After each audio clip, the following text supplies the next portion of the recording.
네, 시황센터입니다. 미국 증시가 이대로 8월을 계속해서 고민만 하게 될까요? 양적 완화 축소 우려감이 지속되는 가운데 시장의 움직임이 좋지 않았습니다. 특히나 다우지수가 소폭의 조정을 받는 움직임을 보였고요. 그렇지만 장 마감 쪽으로 가면서 나스닥과 함께 S&P 지수의 움직임은 일단은 상승 쪽으로 돌아서는 움직임입니다. 유럽이나 미국에서도 2분기 GDP 속보치에 대해서 상당히 민감하게 작용했습니다. 일본 쪽의 흐름이 좋지 않고 일본이 장 초반의 움직임이 다시 한번 반등세를 주지만 장 마감 쪽으로 가면서 다시 흘러내려오는 움직임들 계속해서 보여주고 있는데 일별 변동폭을 보더라도 상당 부분 이 변동성이 상당히 큰 증시라고 보시면 되겠습니다. 오늘 엔달러 환율도 오랜만에 좀 올라주는데요. 97엔대 움직임 보여주면서 오늘 일본 증시도 반등하고 있습니다. 조금 더 지켜보도록 하겠습니다.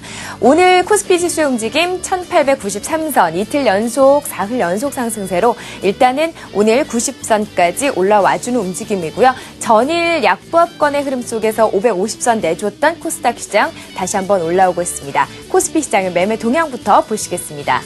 전일에도 분명히 외국인들이 매수로 출발했습니다. 오늘도 300억 원가량의 매수 우위로 일단은 출발하는 움직임인데 이 오후 쪽으로 돌아서면서 매도로 돌아섰고 시장의 움직임이 일단은 제한을 받았습니다. 오늘은 어떨지 조금 더 지켜보도록 하고요. 기관 오늘 일단은 매수 우위로 출발하는 움직임입니다.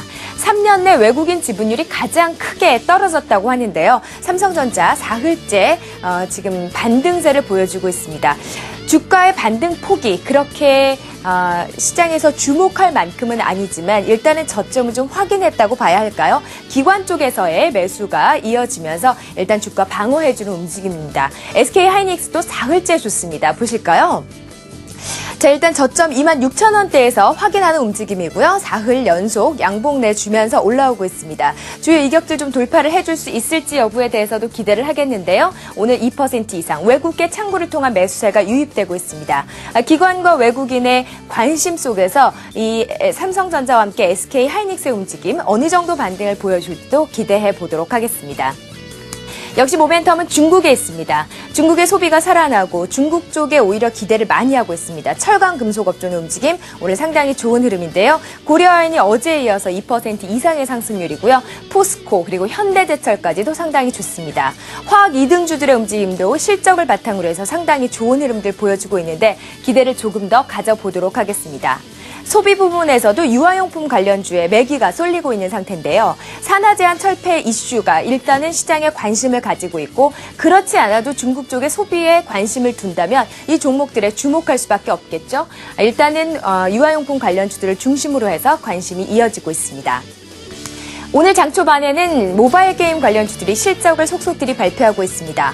위메이드와 함께 조이맥스 같은 경우는 실적 흑자 전환 소식이 들리고요. 전반적으로 좋은 실적을 발표하고 있습니다. 하지만 게임빌의 움직임이 좋지 않은데요.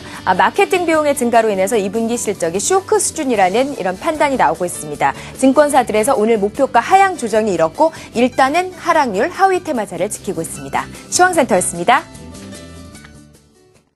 네, 시황센터를 통해서 전반적인 상황들 살펴봤는데 이런 상황에 맞춰서 또 투자의 맥을 짚어드리겠습니다. 1부 이 시간 동양증권의 서동구 부장과 함께합니다. 안녕하세요. 네, 안녕하세요. 네, 앞서서 시황센터에서 마지막으로 살펴볼 것이 이 게임주들의 실적 발표였거든요.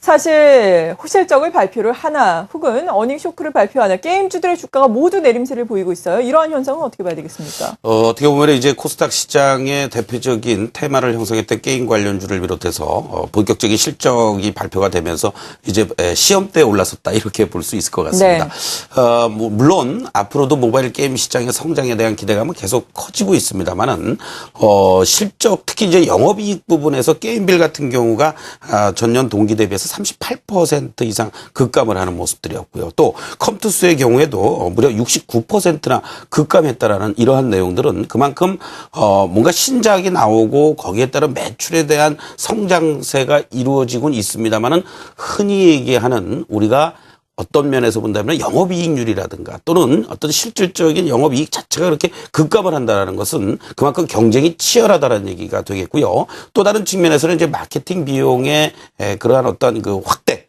이러한 부분들이 기업들의 실적에 대한 우려감을 오히려 더 부각시키고 있는 게 아니냐라고 말씀드릴 수 있습니다. 특히 이 두 대표적인 기업들이 바로 게임빌과 컴투스, 모바일 게임 시장이 열리기 전부터도 이쪽 분야에서 대단한 경쟁력을 확보하고 있는 두 기업들인데요. 이러한 두 기업들의 실적이 이렇게 예상치에 크게 못 미치고 급감했다라는 것은 다른 여타 위메이드라든가 조이맥스라든가 이러한 종목들의 긍정적인 실적이 나오고 있음에도 불구하고 모바일 게임 시장의 어떤 단기적인 실적이라는 측면에서 봤을 때는 시장에 우려를 줄 만한 이런 내용이다라고 볼 수 있습니다. 다만 지금 게임빌 같은 경우에도 페이스북 쪽의 모바일 추진과 관련돼서 이쪽에 진출을 같이 하려는 이러한 모습들도 나타나고 있고요. 또 해외 시장 쪽으로의 진출이라든가 이런 여러 가지 모습들이 나타나고 있기 때문에 하반기로 갈수록 해외 시장 쪽에서의 매출이라든가 영업이익의 측면이 어떻게 개선되느냐 이 부분을 우리가 좀 바라볼 필요가 있겠다라고 말씀드릴 수 있습니다. 기술적으로 한번 잠깐 좀 보시도록 하겠는데요. 게임빌의 주봉의 모습을 한번 보시도록 하겠습니다. 실질적으로 작년 하반기부터 시작해서 급등세가 계속해서 이어져 왔던 모습들이었죠. 그 이후에 반등 한번 주는 듯했던 모습에서 이 13만 원대에서부터 급락이 연출이 됐고요. 지금 뭐 6만 원, 7만 원대에서 움직여주고 있는 이러한 모습들인데 자칫 잘못하면은 여기에서 한 단계 더 레벨 다운될 수도 있는 위치에 있습니다. 다만 현재 이 6만 원에서부터 7만 원에 대한 하방 경직성은 충분히 보여줄 수 있는 위치에 있다라는 것을 염두에 두신다면은 단기적으로 접근하시는 분들 입장에서는 오늘보다는 주 후반에 하방이 잡혀지는 그러한 모습들을 보면서 짧게 접근하는 이러한 전략이 현재 시점에서는 필요하지 않겠느냐 이렇게 말씀드리겠습니다. 네. 이렇게 게임주들 최근에 실적 발표가 이어지고 있는데 게임주에 대한 전반적인 시각 들어봤고요. 또 내일 같은 경우에는 NC소프트가 실적을 발표하게 됩니다. IR 센터를 통해서 잠시 후에 이어지는 2부에서 NC소프트에 대해서 시장의 컨센서스는 어떻게 형성이 되고 있는지도 자세하게 알려드리겠습니다. 그리고 또 어제 우리가 좀 시장을 짚어보자면 중국의 상하이 종합지수가 비교적 큰 폭으로 올랐습니다. 정부 정책에 대한 보도가 있어서 많이 올랐는데 이뿐만 아니라 최근에 중국에서는 경제 지표가 호전을 보이면서 그렇습니다. 또 원자재 가격에도 많은 영향을 미치지 않습니까? 비철금속이라든지 그 관련주에 관심을 갖자라고 최근에 계속해서 강조를 해주셨는데 네. 이러한 관심을 계속해서 가져도 되겠습니까? 당분간은 충분히 관심 갖고 접근해 볼 만한 그런 위치에 있다라고 말씀드릴 수 있죠. 네. 대표적인 또 우리가 펀더멘탈적인 측면에서도 저 PBR 종목으로도 분류될 수 있는 이런 종목인데요. 아무래도 이제 중국과 밀접하게 연관이 될 수밖에 없다. 그러한 측면에서 결국은 석유화학 업종이라든가 조선 이런 쪽들이 유럽 경기 회복 그리고 또 중국도 여기서 더 나빠지기보다는 뭔가 그래도 반등의 어떤 시그널들이 나와주고 있는 여러 가지 경제 지표들이 긍정적으로 지금 작용이 되고 있다라고도 볼 수 있겠습니다.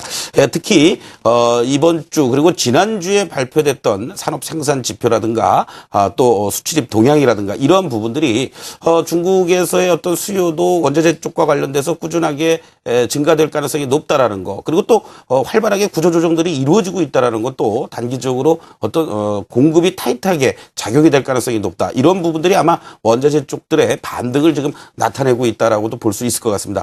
특히 중국의 여러 가지 이러한 그 경제 정책이라든가 앞으로 어떤 내수 부양이라든가 성장률 이런 부분에서 가장 중요한 포인트가 이제 10월에 중전 회의를 앞두고 있는데요. 여기에서 이제 뭔가 또 다른 모멘텀이 나와준다라는 것을 염두에 둔다라면은 최소한도 10월 정도까지의 이러한 철강 쪽이라든가 비철금속이라든가 이런 산업재 소재 쪽들 계속해서 관심을 가질 만한 그러한 위치에 있다라고도 볼 수 있을 것 같습니다. 뭐 대표적인 것이 이제 어제 풍산 또 고려아연 같은 종목도 급등을 했는데요. 어저께 말씀드렸던 풍산의 주봉의 모습을 잠깐 좀 보시도록 하겠습니다. 단기적인 측면에서 봤을 때도요. 현재 흐름에서 본다라면은 이 저항대를 돌파해내는 이러한 모습들이 지금 연출되고 있다라는 거죠. 그래서 이번 주에 이러한 장대 양봉의 모습이 주봉상에서 나타나주고 있다라는 것은 추가적인 어떠한 그 저항대를 돌파해주면서 상승의 여지가 충분히 더 있는 이러한 모습이라고 여러분들께 말씀드릴 수가 있을 것 같습니다. 네. 이렇게 우리가 주로 살펴볼 수 있는 주요한 종목군에 대해서 먼저 도움 말씀을 들어봤는데 전반적인 지수에 대해서도 좀 여쭤보겠습니다. 네네. 일단 오늘 소폭이지만 외국인과 기관의 양매수가 들어오고 있는 가운데 지수 같은 경우에는 5일선을 좀 회복을 했고 20일 이평선에도 아주 가깝게 다가서는 그렇습니다. 양상이거든요. 기술적으로 보자면 어떻겠습니까? 그래도 외국인들의 매도세가 뭐 이어지고 있습니다만은 오늘은 이제 소폭 순매수로 반전이 됐고 그동안 매도도 그렇게 크진 않았습니다. 네. 특히 의미 있는 것은 그동안 집중적인 매도를 보였던 전기전자 업종을 중심으로 해서 외국인들이 다시 매수에 나서기 시작을 했다라는 거고요. 그리고 또 바로 기관과 더불어서 전기전자 업종을 오늘 강하게 매수하고 있다라는 것은 그동안 상대적으로 낙폭이 과대했던 업종이 또 전기전자 업종이 되겠죠. 바로 대표적인 것이 삼성전자가 되겠는데요. 계속해서 여러분들께 말씀드렸듯이 삼성전자에 대한 반등의 강도가 이번 시장에서 20일 이평선을 회복시켜주는 이러한 역할을 해줄 가능성이 높다는 것을 염두에 두실 필요가 있겠고요. 오늘부터는 이제 5일선에 대한 지지력만 확인해 준다라면 좀 더 여러분들이 편안하게 저점에서의 매수 전략 가능한 그런 위치에 있다라고도 말씀드릴 수 있습니다. 여전히 시장 낙폭 과대했던 종목들 중심의 어떤 순환 흐름도 빠르게 이어지고 있다는 것을 염두에 둔다라면은 전기전자 업종과 그리고 또 자동차 쪽들 그리고 지금 현재 화학 업종에다가 이런 쪽은 아무래도 계속해서 상승 흐름들이 진행되어 왔었기 때문에 좀 숨고르기 눌림목 양상이 연출되고 있죠. 이런 것들을 기다렸다가 또 저점에서 매수하는 이러한 전략이 당분간은 계속 필요하다라고 말씀드리겠습니다. 네, 잘 알겠습니다. 시장의 핵심을 이렇게 먼저 살펴봤고요. 계속해서 이슈가 들어오는 대로 또 도움 말씀 들어보겠습니다.